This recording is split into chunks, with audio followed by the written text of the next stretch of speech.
দর্শক, আপনাদের আমন্ত্রণ জানাচ্ছি আজকে চট্টগ্রামে। আর শুরুতেই শিরোনাম।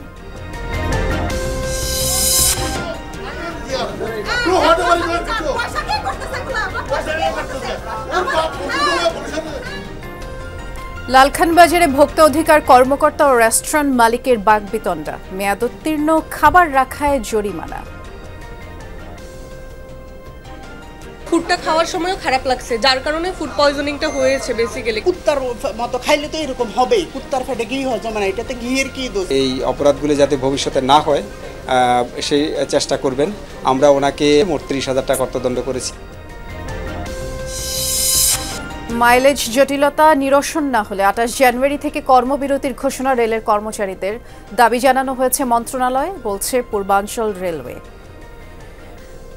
ট্রেনের দিকে চিন্তা করলে টাকাও কম, শর্টকাট সময় আমরা চলে যেতে পারি। ট্রেন যদি হঠাৎ করে বন্ধ হয়ে যায় এতগুলো প্যাসেঞ্জার, অবশ্যই এটা অনেক বেশি হ্যাসেল হয়ে যাবে। আমাদের মিনিস্ট্রি হলে তো আমি বলে দিতাম যে আজকে বিকালেই অর্ডারটা হবে। এটা যেহেতু আমাদের মিনিস্ট্রির অধীনেও না, তবে এবার হবে। চট্টগ্রামে সিলিন্ডার থেকে গ্যাস চুরি করে পানি ও বাতাস ভরে অভিনব প্রতারণা। বিস্মিত ক্রেতারা। অবৈধ ক্রস ফিলিং বাড়ায় দুর্ঘটনার ঝুঁকি। অনেক সময় ওরা গ্যাস দেয়, আমরা এটা মেপেও নিতে পারি না। আমরা তো এগুলা দেখি না, আমরা তো নিতেছি আর জ্বালাতেছি। এখানে তো ওজনে 2 কেজি কম, এটা তো আর আমরা যাচাই করতে পারি না। এটা তো পুরোই প্রতারণা।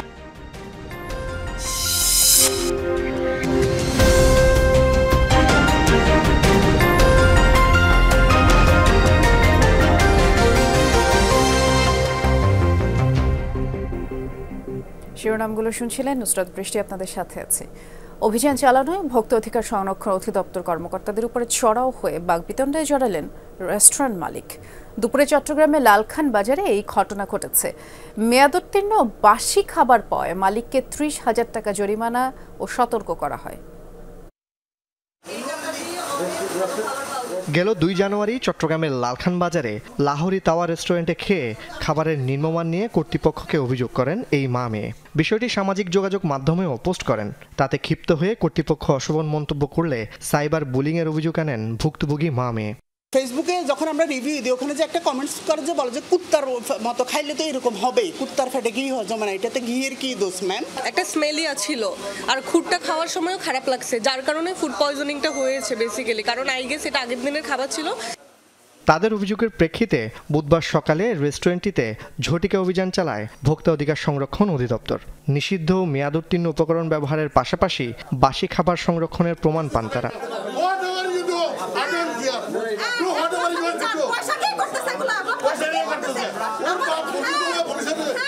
অভিযান চালানোয় ক্ষুব্ধ হয়ে ভোক্তা অধিকার কর্মকর্তাদের উপর চড়াও হন রেস্টুরেন্টের মালিক ও তার স্ত্রী।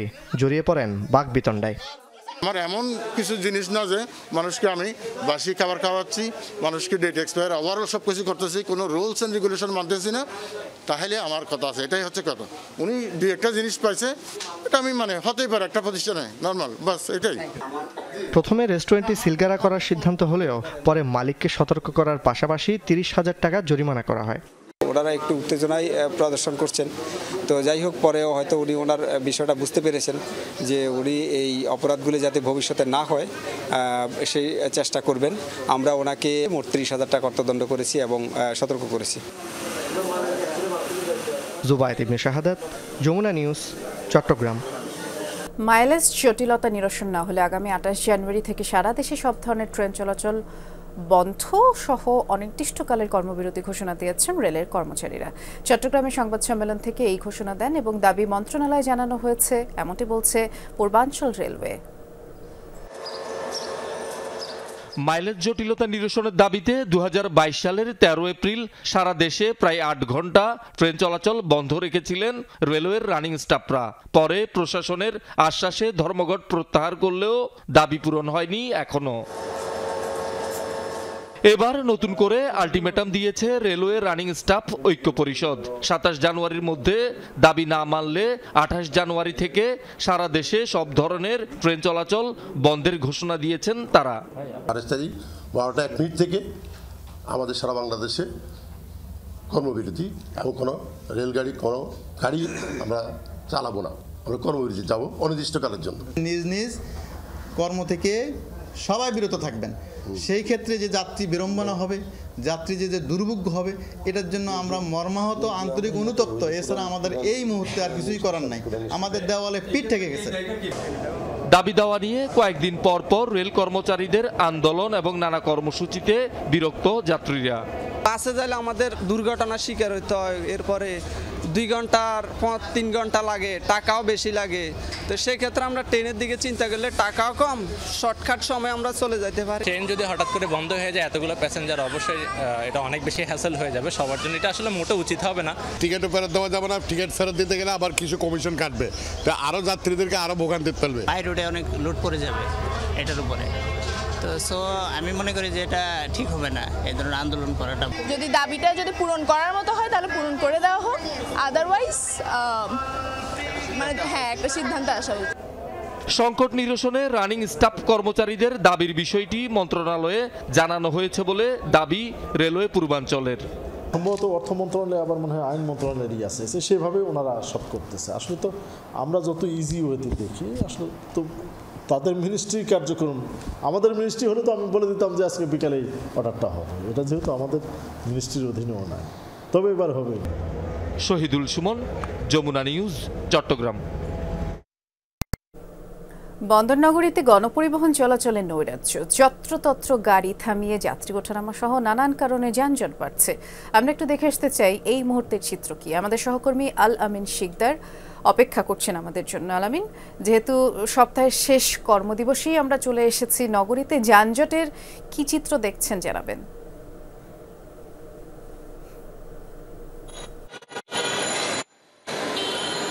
বৃষ্টি, চট্টগ্রামবাসীর নতুন ভোগান্তির নাম হচ্ছে যানজট। কারণ এই যে অফিস ছুটির যে সময়টি, সেই সময়টিতে একেবারে বলা যেতে পারে যে আধ ঘন্টা থেকে 45 মিনিট একেবারে নাভিশ্বাস মানুষ, যারা সাধারণ পথচারীরা রয়েছেন, যাত্রীরা রয়েছেন, তারা কিন্তু যখন সড়কে বের হয় তখন তারা যেই মূল পয়েন্টগুলো থাকে, বাণিজ্যিক এলাকা যেগুলোকে চিহ্নিত করা হয়েছে, যেমন আগ্রাবাদ মোড়ের কথা বলি, নিউ মার্কেট মোড়, জিসির মোড়, সেই জায়গাগুলোতে কিন্তু আমরা দেখি প্রায় এক একটি সিগন্যালে 5 থেকে 7 মিনিট পর্যন্ত দাঁড়িয়ে থাকতে হয়, কোনো কোনো ক্ষেত্রে সেটা 10 থেকে 15 মিনিটও হয়। এবং এই যে যানজটের অবস্থাটি, সেটা কিন্তু দিন দিন আরো ভয়াবহ আকার ধারণ করছে।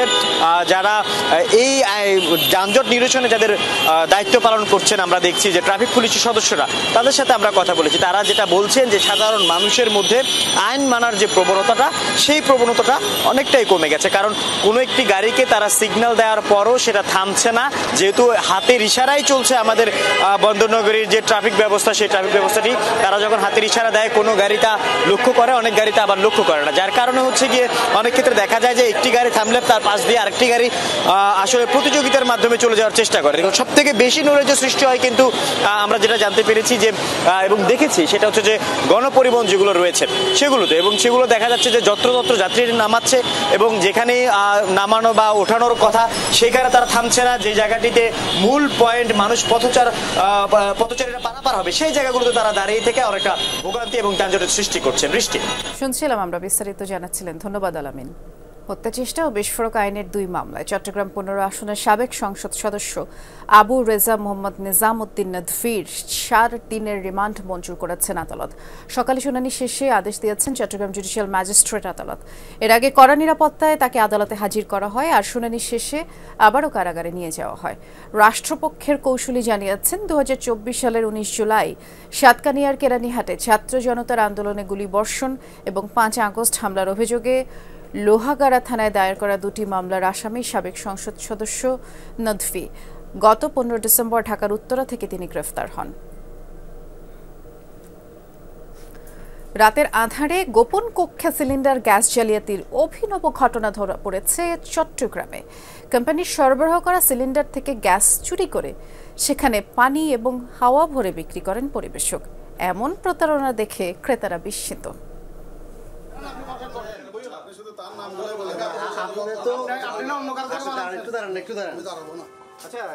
ক্যামেরা দেখে পালিয়ে যাওয়া এই ব্যক্তি চট্টগ্রামের হালিশহর বড়পোল এলাকার এলপিজি গ্যাস পরিবেশক। মূলত রাত হলেই দোকানের পাশে গোপন কক্ষে সিলিন্ডার থেকে গ্যাস চুরি করতেন তিনি। খালি সিলিন্ডারে ভরে রাখতেন পানি ও বাতাস। কারসাজির অভিযোগ পেয়ে রাতে ঝটিকা পরিদর্শনে যান একাধিক এলপিজি গ্যাস সরবরাহকারী প্রতিষ্ঠানের কর্মকর্তারা। হাতে নাতে পান থার্মোসিল, ক্যাপ, হিটগান, ক্রসফিলিং সরঞ্জাম সহ গ্যাস চুরির প্রমাণ। অবৈধ কার্যক্রম পরিচালনা করার জন্য যে সমস্ত মেশিনপত্র ব্যবহার করা হয় সেই মেশিনও আমরা এখানে পেয়েছি, জব্দ করেছি 10টি, এবং সিল ক্যাপ লাগানোর জন্য যে সমস্ত হিটিং মেশিন ব্যবহার করা হয় সেই হিটিং মেশিনও এখানে পাওয়া গেছে। সিলিন্ডারে সিল ক্যাপগুলো উল্টা করে প্রত্যেকটা সিলিন্ডারে লাগানো ছিল, এবং এখানে যিনি ওনার আছে উনি সরাসরি স্বীকার করছে যে এগুলো সবগুলোই ক্রস ফিলিংয়ের প্রোডাক্ট। চট্টগ্রামে আরও অনেক দোকানেই চলে এমন প্রতারণা। সিলিন্ডারে গ্যাস কম, পানিও হাওয়া বেশি, ফলে ঠকছেন ক্রেতারা। গ্যাস কম দেয়, এটা আমরা অনেক সময় ধরতে পারি না, দেখা যায়, বা অনেক সময় ওরা গ্যাস দেয় আমরা এটা মেপেও নিতে পারি না। আমরা তো এগুলা দেখি না, আমরা তো নিতেছি আর জ্বালাতেছি, কিন্তু বেশি দিন জানা। এখানে তো ওজনে 2 কেজি কম, এটা তো আর আমরা যাচাই করতে পারি না, এটা তো পুরোই প্রতারণা। সরকারের একটা সুদৃষ্টি কামনা করছি আমরা, যাতে এই জিনিসটার প্রতি একটু দৃষ্টি আকর্ষণ করা হয়, যে এই জিনিসটা যাতে 2 নম্বর এটা যাতে বন্ধ হয়। অবৈধ ক্রসফিলিংয়ের ফলে সিলিন্ডার বিস্ফোরণ সহ দুর্ঘটনার ঝুঁকি থাকে বলছেন গ্যাস সরবরাহকারী কোম্পানির কর্মকর্তারা। এক সিলিন্ডার থেকে আরেক সিলিন্ডারে ফিলিং করতে যায় এইটার ভিতরে যে গ্যাসকেট আছে অথবা যেটার মধ্যে যে ভাল্ব আছে, ভাল্বটাকে নষ্ট করে ফেলে। এই প্রোডাক্টটাই যখন কাস্টমার নিয়ে যায় তখন রেগুলেটর থেকে লিক করে, হঠাৎ করে একটা সিলিন্ডার বাস্ট হয়ে পুরো পরিবার ধ্বংস হয়ে যাচ্ছে। প্রক্রিয়াটা ধারাবাহিকভাবে চলবে, শুধু আজকেই যে শেষ তা না, আমরা পর্যায়ক্রমে আরও যেসব তালিকাভুক্ত ক্রসফিলার আছে আমরা তাদের বিরুদ্ধে ব্যবস্থা নেব। জুবাইর ইবনে শাহাদাত, যমুনা নিউজ, চট্টগ্রাম। গরু চুরির সাথে জড়িতদের গ্রেফতার দাবিতে কক্সবাজারে মানববন্ধন ও বিক্ষোভ করেছেন এলাকাবাসী। বিকেলে চকরিয়ায় কক্সবাজার চট্টগ্রাম মহাসড়কে এই কর্মসূচি অনুষ্ঠিত হয়, শতাধিক মানুষ এতে অংশ নেন। বক্তারা বলেন, প্রায় প্রতিদিন গণহারে কোনো না কোনো বাড়িতে গরু চুরি হচ্ছে, আর এর হোতা হিসেবে দক্ষিণ চট্টগ্রামের নবী হুসাইন ও তার বাহিনীকেই দায়ী করেন তারা। এ চক্রের হাতে অনেকেই নির্যাতনের শিকার বলেও বক্তারা অভিযোগ করেন।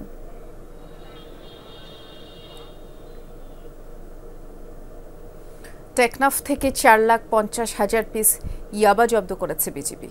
মিয়ানমার থেকে মাদকের চালান আসতে পারে এমন তথ্যের ভিত্তিতে মঙ্গলবার গভীর রাতে লেদা পিওরপির আওতাধীন মেম্বার পোস্ট এলাকায় অভিযান চালায় বিজিবির 2টি দল। এই বিষয়টি টের পেয়ে পাচারকারীরা 2টি বস্তা ফেলে দিয়ে নাফ নদীর সাঁতরে পালিয়ে যায়। বস্তার ভেতর থেকে 4,50,000 পিস ইয়াবা জব্দ করা হয়, আর জড়িতদের ধরতে অভিযান চলছে বলে বিজিবি জানিয়েছে। দক্ষিণ হালিশহর উচ্চ বিদ্যালয়ে নানান অনিয়ম দুর্নীতির প্রতিবাদে মানববন্ধন করেছে প্রাক্তন শিক্ষার্থী, অভিভাবক ও স্থানীয়রা। স্কুলের সামনে এই কর্মসূচি থেকে তারা অভিযোগ করেছেন, নিয়ম নীতি ছাড়াই জ্যেষ্ঠতা লঙ্ঘন করে শিক্ষক পদোন্নতি ও নিয়োগে সবাই ক্ষুব্ধ। স্কুলে কিছু সুবিধাভোগী ব্যক্তির অবৈধ কর্মকাণ্ড, নিয়োগে দুর্নীতি ও স্বজনপ্রীতির কারণে স্কুলে লেখাপড়ার মান তলানিতে নেমেছে বলেও অভিযোগ করেন মানববন্ধনে অংশগ্রহণকারীরা। অবিলম্বে সব অনিয়ম ও বৈষম্য দূর করার দাবি তারা জানান। চট্টগ্রাম রাঙ্গামাটি মোটর মালিক সমিতির জরুরি সাধারণ সভা অনুষ্ঠিত হয়েছে। রাঙ্গামাটি সড়কে কমিউনিটি সেন্টারে অনুষ্ঠিত সভায় বক্তারা সংগঠনের কার্যক্রম নিয়ে আলোচনা করেন, বিভিন্ন জটিলতা নিরসনে মালিকদের ঐক্যবদ্ধ থাকারও আহ্বান জানান। এই সভায় বিএনপির কেন্দ্রীয় নেতা সাথী উদয় কুসুম বড়ুয়া, সমিতির প্রধান সমন্বয়ক কাজী আব্দুল্লাহ, আনিসুর জামান সোহেল সহ আরও অনেকেই উপস্থিত ছিলেন। চট্টগ্রামে সুবিধাবঞ্চিত ও ভাসমান শ্রমজীবী মানুষের মধ্যে শীতবস্ত্র বিতরণ করছে হিন্দু, বৌদ্ধ, খ্রিস্টান কল্যাণ ফ্রন্ট। এ উপলক্ষে নগরীর গঙ্গাবাড়ি চত্বরে আয়োজিত অনুষ্ঠানে বক্তারা রাষ্ট্র কাঠামো মেরামতের 31 দফার গুরুত্ব নিয়েও আলোচনা করেন, আর সংকট নিরসনে দ্রুত জাতীয় নির্বাচন দেওয়ার আহ্বান জানান তারা। এই সভা শেষে কয়েকশো মানুষের মধ্যে শীতবস্ত্র বিতরণ করেন চট্টগ্রাম বিভাগের নেতারা। এই মানবিক সহায়তা কার্যক্রম অব্যাহত রাখার কথাও জানিয়েছেন তারা। খাগড়াছড়ির লক্ষ্মীছড়িতে শীতবস্ত্র, কৃষিপণ্য সহ নানান সামগ্রী বিতরণ করেছে সেনাবাহিনী, আর প্রধান অতিথি ছিলেন 24 আর্টিলারি ব্রিগেড এবং Guimara region commander brigadier general Abul Kalam Shamsuddin Rana. হতদরিদ্রদের মাঝে ঘরের টিন, কৃষিপণ্য, শীতবস্ত্র, সোলার সিস্টেম, সেলাই মেশিন সহ শিক্ষার্থীদের মাঝে নানান সামগ্রী বিতরণ করা হয়। এছাড়াও 300 মানুষকে বিনামূল্যে চিকিৎসা সেবা ও ওষুধ বিতরণ করা হয়েছে।